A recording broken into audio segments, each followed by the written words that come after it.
अस्सलाम वालेकुम, welcome to my YouTube channel. आज हम बहुत ही अहम डिजीज़ के बारे में बात करेंगे जिसका नाम है एनीमिया यानी खून की कमी।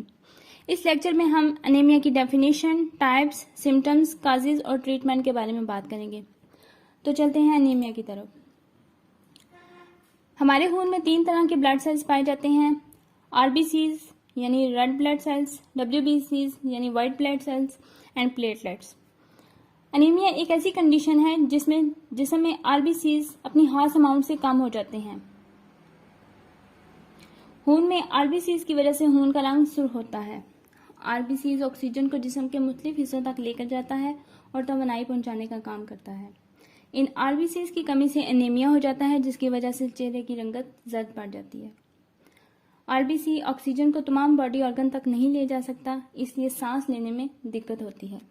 एनीमिया की बहुत सी अक़साम है जिनको उसकी काज की वजह से पहचाना जाता है। कुछ लोगों में एनीमिया जल्दी ठीक हो जाता है, जबकि कुछ लोगों में यह खतरनाक हद तक पहुंच जाता है।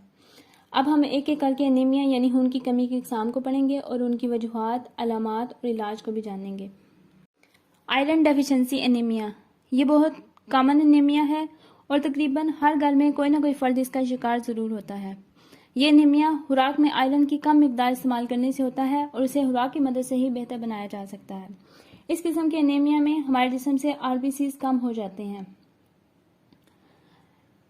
इसकी अगर काजेज की बात की जाए तो ब्लड लॉस ये किसी भी वजह से हो सकता है, जैसे एक्सीडेंट से या लेडीज़ में पीरियड या प्रेगनेंसी की वजह से या सिर्फ किसी बीमारी में खून के बह जाने की वजह से, जैसे खूनी बवासीर वगैरह। उसके अलावा खुराक में ऐसी ग़िज़ाएँ कम इस्तेमाल करने से जिसमें आयरन मौजूद हो, जैसे पालक, गोश्त, हरे पत्तों वाली सब्जियां वगैरह। हमारे जिस्म में जो खून बनता है वो किसी बीमारी की वजह से जिस्म का हिस्सा ना बन रहा हो तब भी एनीमिया होता है। इसके अलावा अगर बार बार खून किसी को देंगे और खुराक का ख्याल नहीं रखेंगे तब भी ऐसा हो सकता है। प्रेगनेंसी में या डिलीवरी के वक्त भी खून की कमी हो जाती है। आयरन डेफिशिएंसी एनीमिया के अगर सिम्टम्स को देखा जाए तो इसमें बहुत ज़्यादा थकान पाई जाती है, वीकनेस होती है, चेहरे की रंगत जर्द पड़ जाती है, चेस्ट पेन होता है, सांस लेने में मुश्किल होती है और सांस फूल जाता है। उसके अलावा सर दर्द होता है, चक्कर आते हैं, हाथ पांव ठंडे हो जाते हैं, ज़ुबान में सोजन आ जाती है, नेल स्पून की तरह हो जाते हैं और इंसान अजीबोगरीब चीज़ें खाने की ख्वाहिश करता है, जैसे मिट्टी, चौक। और इसमें भूख की कमी हो जाती है, खासतौर पे बच्चों में। अगर आपको ये सिम्टम्स नज़र आए तो आप घर पे भी इनका इलाज कर सकते हैं, या फिर अगर आप मुनासिब समझें तो डॉक्टर के पास जा सकते हैं। तो अगर घर पे इलाज करना हो तो आप इन चीज़ों को इस्तेमाल कर सकते हैं, जैसे रेड मीट या पोल्ट्री प्रोडक्ट होगी। उसके बाद फ़िश, बीन्स वगैरह, हरी सब्जियां, उनमें ख़ासतौर पे स्पिनच, क्योंकि इसमें आयरन बहुत ज़्यादा पाया जाता है। ड्राई फ्रूट वगैरह जिसमें किशमिश और हुबानी है। उसके बाद सीरियल, ब्रेड्स और पास्ता और मटर, या फिर उसके बाद आयरन सप्लीमेंट यूज़ कर सकते हैं। विटामिन डेफिशिएंसी एनीमिया ये भी बहुत आम पाया जाने वाला एनीमिया है। इसमें भी आरबीसीज अपनी खास अमाउंट से कम हो जाते हैं और इनकी कमी विटामिन B12, फोलिक एसिड और विटामिन C की कमी की वजह से होती है। इसके काजेज को अगर देखा जाए, यानी किन वजूहात पे ये विटामिन डेफिशिएंसी एनीमिया होता है, तो इसमें सबसे बड़ी काज ये है कि हम अपनी खुराक में ऐसी चीज़ें इस्तेमाल नहीं करते जिनमें आयरन होता है, जैसे स्पिनिच वगैरह। उसके अलावा हम विटामिन C वाली चीज़ें इस्तेमाल नहीं करते, या फिर हम न्यूट्रेंट्स तो ले लेते हैं लेकिन किसी ऐसी कंडीशन की वजह से वो न्यूट्रेंट हमारी बॉडी का प्रॉपर हिस्सा नहीं बन रहे होते, तब ये विटामिन डेफिशिएंसी एनीमिया होता है। अब हमें कैसे पता चलेगा कि हमें विटामिन डेफिशिएंसी एनीमिया है? तो उसको जानने के लिए हम इन सिम्टम्स को देखते हैं। इसमें क्या होता है, हाथ पाँव में सुइयाँ चुभती हैं, ज़ुबान हमारी सूख हो जाती है और फूली होती है, माउथ अल्सर हो जाता है, मसल्स हमारे वीक हो जाते हैं, हमें बहुत ज़्यादा थकान होती है और कमज़ोरी फील होती है, आई साइट हमारी वीक हो जाती है, हम डिप्रेशन में चले जाते हैं, या फिर मामलात को तय करने में कंफ्यूज रहते हैं, या फिर सोचने समझने की सलाहियत कम हो जाती है, हमारी याददाश्त कम हो जाती है। तो इन सिम्टम्स को देख के हम जज कर सकते हैं कि हमें विटामिन डेफिशिएंसी एनीमिया है। अब विटामिन डेफिशिएंसी एनीमिया को कम करने के लिए, ख़त्म करने के लिए हम विटामिन C वाली चीज़ें यूज़ करेंगे, जिसमें broccoli, grape fruits, kiwi, melons, orange, peppers, strawberries या टमाटोज शामिल हैं, उनका इस्तेमाल हम ज़्यादा से ज़्यादा करेंगे तो हमारी विटामिन डेफिशिएंसी एनीमिया ख़त्म हो जाएगी। इसके अलावा विटामिन B12 एग्स में, उसके बाद सीरियल, डेयरी प्रोडक्ट जैसे मिल्क, योगर्ट वगैरह, चीज़, उसके अलावा मीट और फिश वगैरह में। और विटामिन B की कमी को दूर करने के लिए हम लीफी वेजिटेबल्स इस्तेमाल कर सकते हैं। उसके अलावा नट्स, ग्रेन प्रोडक्ट जिनमें हम ब्रेड, सीरियल, पास्ता और राइस इस्तेमाल करते हैं। उसके अलावा फ्रूट और फ्रूट जूसेस इस्तेमाल करने चाहिए। अनीमिया ऑफ इन्फ्लामेशन, इसको अनीमिया ऑफ क्रोनिक डिजीज भी कहते हैं। क्रोनिक अनीमिया में हीमोग्लोबिन सही तरह सिंथेसाइज नहीं होता। ये ज़्यादातर उन मरीजों में होता है जो किसी बीमारी में काफ़ी टाइम से मुब्तला हों, जैसे ट्यूबरक्लोसिस के मरीज वगैरह। जिसमें कोई इन्फेक्शन हो जाए तो इस वायरस या बैक्टीरिया को जिंदा रहने के लिए आयरन की ज़रूरत होती है।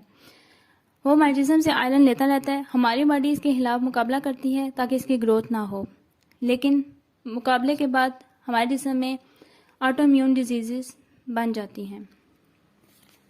इसके अगर सिम्टम्स की बात की जाए तो इसमें थकान, कमज़ोरी, चेहरे की रंगत जर्द, सांस लेने में दिक्कत, सीना और चक्कर आते हैं या इंसान बेहोश भी हो सकता है, हार्ट बीट तेज़ हो जाती है और सर दर्द होता है। इसके अगर काजेज़ को देखा जाए तो ये उन मरीजों में ज़्यादातर पाया जाता है जो HIV एड्स के मरीज़ हों या ट्यूबरक्लोसिस के या कैंसर के पेशेंट हों या जिनके जिस्म में किसी ना किसी का इन्फ्लेमेशन पाया जाता है। और इसकी ट्रीटमेंट घर पे नहीं होती, डॉक्टर के पास जाना पड़ता है और डॉक्टर फिर आगे सजेस्ट करता है कि आपको क्या करना है। इस बीमारी के सवेर होने से पहले हमें अपनी खुराक का ख्याल रखना है और हमें अपनी खुराक में vitamin B12, folic acid, iron supplement वगैरह इस्तेमाल करने हैं और सब्जियों का ज़्यादा से ज़्यादा इस्तेमाल करना है। अब बात करते हैं एप्लास्टिक एनीमिया की। ये बहुत कम पाया जाता है मगर बहुत ही सीरियस कंडीशन होती है जिसमें जिस्म RBC प्रोड्यूस ही नहीं करते, जिसकी वजह से खून की कमी वाक़ई हो जाती है। हमारी हड्डियों में बोन मैरो होता है और बोन मैरो ब्लड सेल्स को बनाता है। इस बोन मैरो में स्टेम सेल्स होते हैं जो कि ब्लड सेल्स की फॉर्मेशन करते हैं। एप्लास्टिक एनीमिया में इन स्टेम सेल्स की डिस्ट्रक्शन हो जाती है जिससे मजीद ब्लड सेल्स बनना बंद हो जाते हैं और एनीमिया हो जाता है। इसकी सिम्टम्स देखा जाए तो इसमें सर दर्द, चक्कर, सांस की कमी, मैदा अपसेट हो जाता है, उसके अलावा कमज़ोरी हो जाती है, हमारे रंगत जर्द पड़ जाती है और हमारे स्टूल में ब्लड आता है। हेमोलाइटिक एनीमिया, इसमें हीम से मुराद ब्लड और लाइसिस से मुराद टूटना है, यानी RBCs का टूटना। इसमें नॉर्मल RBCs तो बन जाते हैं मगर उसके बाद RBCs टूटने लगते हैं जिसकी वजह से ब्लड में RBCs की तादाद कम हो जाती है और तब इस तरह के एनीमिया को हम हेमोलाइटिक एनीमिया कहते हैं। नॉर्मल RBCs 120 डेज के बाद टूट जाते हैं, लेकिन हेमोलाइटिक एनीमिया के पेशेंट में 10 to 20 डेज में RBCs टूट जाते हैं। इसके सिम्टम्स में बात की जाए तो इसमें भी चेहरे की रंगत जर्द, उसके बाद थकान होती है, बुखार होता है, यूरिन का कलर यानी पेशाब का कलर डार्क हो जाता है, वीकनेस होती है, मामलात में कंफ्यूजन होती है और फिजिकल एक्टिविटी परफॉर्म ही नहीं कर पाता या उसको परफॉर्म करना मुश्किल हो जाता है। अब बात करते हैं बोन मैरो डिजीज़ के बारे में। हमारे जिस्म की लंबी हड्डियों में बोन मैरो होता है जो कि ब्लड सेल्स को बनाता है। इस ब्लड सेल्स में स्टेम सेल्स होते हैं जो कि ब्लड सेल्स की फॉर्मेशन करते हैं। किसी बीमारी की वजह से हमारे जिस्म का बोन मैरो RBCs या ब्लड सेल्स को बनाना कम कर देता है जिसकी वजह से अनीमिया हो जाता है। इसके सिम्टम्स अगर देखे जाएं तो इसमें थकान, सांस लेने में दिक्कत होती है, इरेगुलर हार्ट रेट हो जाता है, उसके बाद चेहरे की रंगत जर्द हो जाती है, जिसमें इन्फेक्शन, नाक में से और गम्स में से ब्लीडिंग होती है और इसके अलावा अगर जिस्म पे कोई कट लगाया जाए तो प्लेटलेट्स कम बनते हैं, इस वजह से खून रोकना मुश्किल हो जाता है। अब बात करते हैं सिकल सेल एनीमिया। ये एक जेनेटिक डिसऑर्डर है जिसमें वालिदैन से बच्चों में मुंतकिल होने के चांसेस पाए जाते हैं। सिकल सेल एनीमिया में RBCs की शक्ल राउंड से सिकल यानी घास काटने वाली दरांती की सी हो जाती है। इसके सिम्टम्स की बात की जाए तो इसमें बुखार पाया जाता है, दर्द पाया जाता है, हाथ और पांव सूज जाते हैं, पेट फूल जाता है, चेहरे की रंगत जर्द होती है उसके बाद देखने में प्रॉब्लम होती है, या फिर फालिज के अटैक की कुछ सिम्टम्स जाहिर हो जाती हैं। आखिर में आता है थैलेसीमिया। पाकिस्तान में इसके बहुत ज़्यादा मरीज पाए जाते हैं। इसके अलावा इंडिया में भी इनकी तादाद काफ़ी ज़्यादा है। ये इनहेरिटेड डिजीज़ है जो वालिदैन से बच्चों में मुंतकिल होती है। हमारे ब्लड में आरबीसीज होते हैं और आरबीसीज के अंदर हीमोग्लोबिन होती है जो ऑक्सीजन को कैरी करती है। वो सही तरह बन नहीं रही होती क्योंकि इसकी जीन्स जो इसको बनाती है वो बच्चे के अंदर ऐसी आ जाती है जिसके अंदर डिफेक्ट होता है और इसमें ऑक्सीजन कैरी करने की कैपेसिटी ही नहीं होती, जिसकी वजह से ऐसे बच्चों में बहुत सी प्रॉब्लम नजर आती हैं। इसमें आरबीसीज भी टूट रहे होते हैं मगर ऑक्सीजन भी प्रॉपर नहीं मिल रही होती, तो इस तरह के बच्चों को बचाने के लिए उसके ब्लड में ब्लड डाला जाता है जिसे हम थैलेसीमिया कहते हैं। ये थी एनीमिया की कुछ सिम्टम्स। उम्मीद करती हूँ आपको समझ आ गई होगी। तो अगर आपको मेरी वीडियो अच्छी लगी तो लाइक, शेयर और कमेंट करें। Thank you.